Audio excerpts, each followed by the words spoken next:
इंसानों की दुनिया में ऐसे बहुत सी कीमती चीजें अचानक ही चोरी होने लगी थी। किसी को कुछ भी समझ नहीं आ रहा था कि आखिर ये चोरी कर कौन रहा था।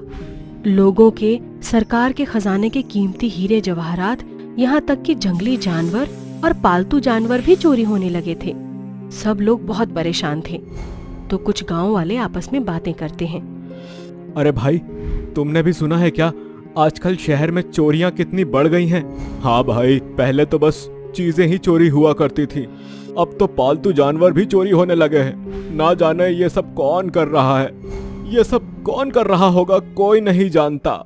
तभी गांव का सरपंच डरता हुआ लोगों के पास आता है। सरपंच के माथे पर पसीना देखकर लोग उसे कहते हैं, अरे सरपंच जी, आप क्यों डर रहे हैं? आपके चेहरे पर इतना पसीना कैसे आ रहा है? कुछ तो बताइए। भाइयों, मैं इसीलिए डर रहा हूँ क्योंकि तुम लोगों के तो सारे जानवर वगैरह चोरी हो चुके हैं। बस मेरे पास मेरा शेरा बचा है जो बहुत ही विशाल है। मैंने शेरा को बहुत अच्छे से, प्यार से पाला है। तो सरपंच जी बताएं, आप हम लोगों से क्या चाहते हैं? देखो, शेर जैसा खूंखार नहीं है, पर पूरा गांव जानता है वो एक प्यारे बच्चे जैसा है। तो बस मैं नहीं चाहता कि कोई उसे चोरी करे, हमें उसकी रक्षा करनी होगी। ठीक है सरपंच जी, हमारे तो सब जानवर चोरी हो गए, कम से कम तुम्हारे जानवर को तो बचा ही सकते हैं। हाँ सरपंच जी, आप किसी बात की चिंता मत कीजिए, हम सब गांव वाले मिलकर उसकी रक्षा करेंगे। फिर गांव वाले रात में पहरा देते हैं। तभी वहाँ पर कुछ बेताल आते हैं। बेतालों का सरदार पुष्पा बेताल अपने बेतालों से कहता है, तुम उस घर में से बैल को खोलो। सरदार, मैं उस बैल को नहीं खोलेगा, तुम ही बैल खोलो। अच्छा, मैं पुष्पा सरदार, मैं झुकेगा नहीं साला, तुम ही बैल खोलोगे। मैं बस बताऊंगा कि कैसे कैसे जानवरों को गांव वालों की नजरों से बचाकर लेकर जाना है। फिर बाकी के बेताल बैल को खोल लेते हैं। तो पुष्पा कहता है, सुनो, अब इस बैल और बाकी के जानवरों के मुंह पर कपड़ा बांध दो। पर ऐसा क्यों सरदार? ये बोलेगा नहीं साला और चुपचाप हमारे साथ चलेगा। फिर सब बेताल मिलकर जानवर के मुंह पर कपड़ा बांध देते हैं। तभी बेताल पुष्पा को शेरा दिखाई देता है। तुम लोग कैसे बेताल हो? ये इतना हट्टा कट्टा शेरा तुमको दिखाई नहीं देता? साला आज ही तुम्हें इन जानवरों की जगह पका देंगे, तब जाकर तुम्हारा भेजा चलेगा। फिर बेताल मिलकर शेरा को पकड़ लेते हैं और उसके मुंह पर भी कपड़ा बांध देते हैं। शेरा नीचे गिर जाता है और छटपटाने लगता है। फिर पुष्पा कहता है, इसको उठा लो, हम इसको लेकर चलते हैं। फिर बेताल उसे उठा लेते हैं।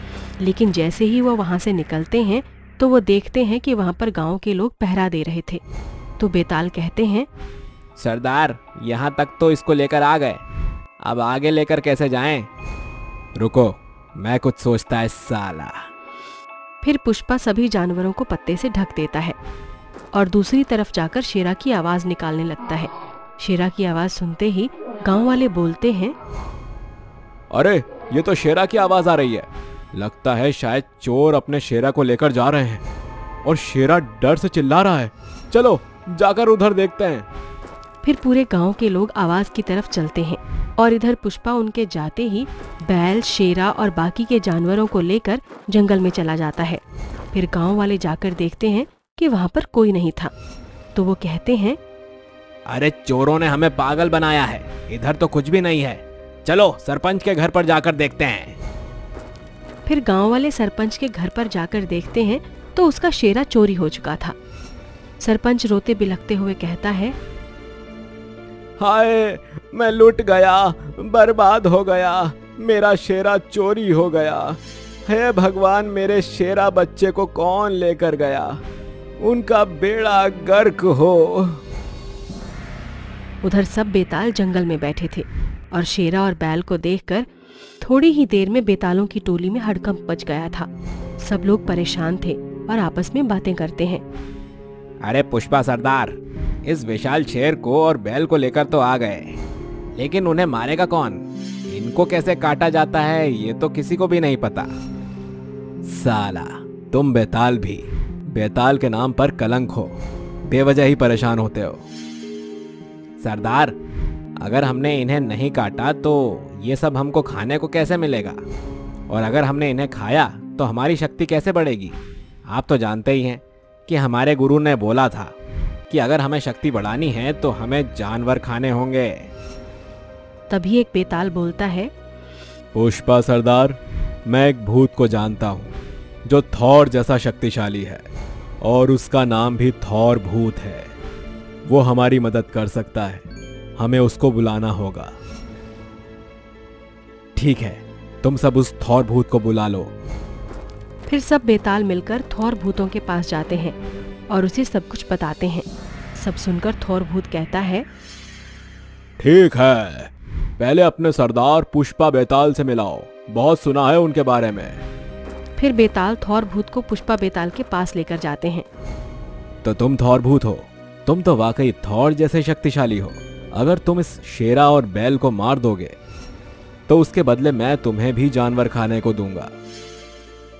नहीं, मुझे जानवर खाने का कोई शौक नहीं है। तो तुमको हमसे क्या चाहिए, बताओ।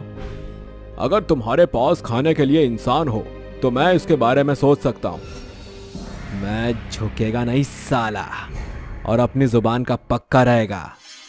हम तुमको इंसान ला कर देगा, अब तुम्हें हमारा काम करना होगा। मैं तुम्हारा काम कर दूंगा। उसके बाद थॉर भूत पुष्पा बेताल के साथ जाता है और बैल और शेरों को मारने के लिए जैसे ही हथौड़ा उठाता है, बैल वहां से खुलकर दौड़ पड़ता है और थॉर भूत अपना हथौड़ा लेकर उसके पीछे पीछे दौड़ने लगता है। ये देखकर पुष्पा बेताल गुस्सा हो जाता है और कहता है, बेताल, तूने तो कहा था कि ये थॉर भूत बहादुर है, लेकिन ये तो किसी भी काम का नहीं है, एकदम नालायक है। ये बात थॉर भूत सुन लेता है और गुस्से से पुष्पा बेताल को कहता है, पुष्पा बेताल, तूने मुझे बेकार कहा, अब तो नहीं बचेगा। थॉर भूत पुष्पा बेताल की तरफ बढ़ता है, तभी पुष्पा बेताल गायब हो जाता है। फिर बेताल पुष्पा थोड़े भूतों के साथ थॉर भूतों के पीछे खड़ा हो जाता है और थॉर भूत गुस्से से हथौड़ा फेंकता है और हथौड़ा जाकर पुष्पा बेताल के महल में लगता है और बेताल महल गिर जाता है। ओ तेरी थॉर भूत, ये तूने क्या किया? मैं तुझे छोड़ेगा नहीं साला।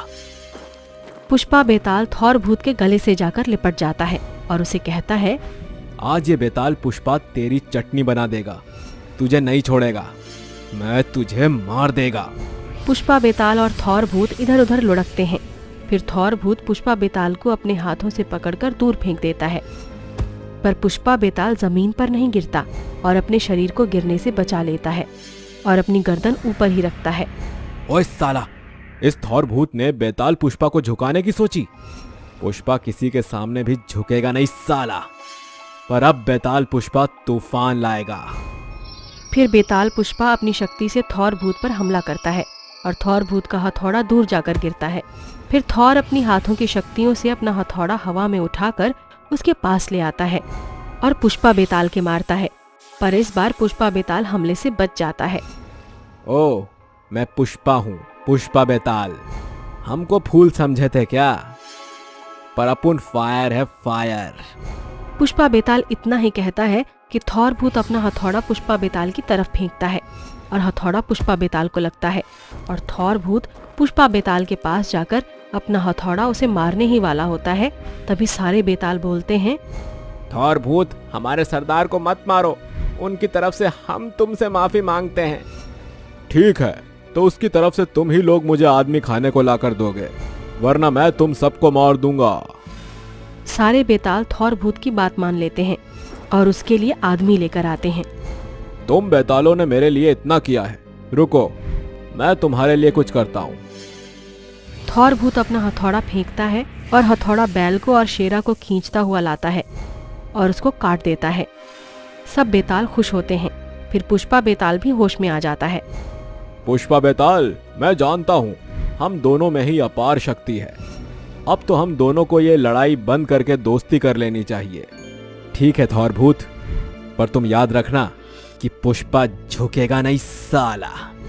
फिर थॉर भूत और पुष्पा बेताल में दोस्ती हो जाती है और दोनों की ये दोस्ती सदियों तक चलती रहती है।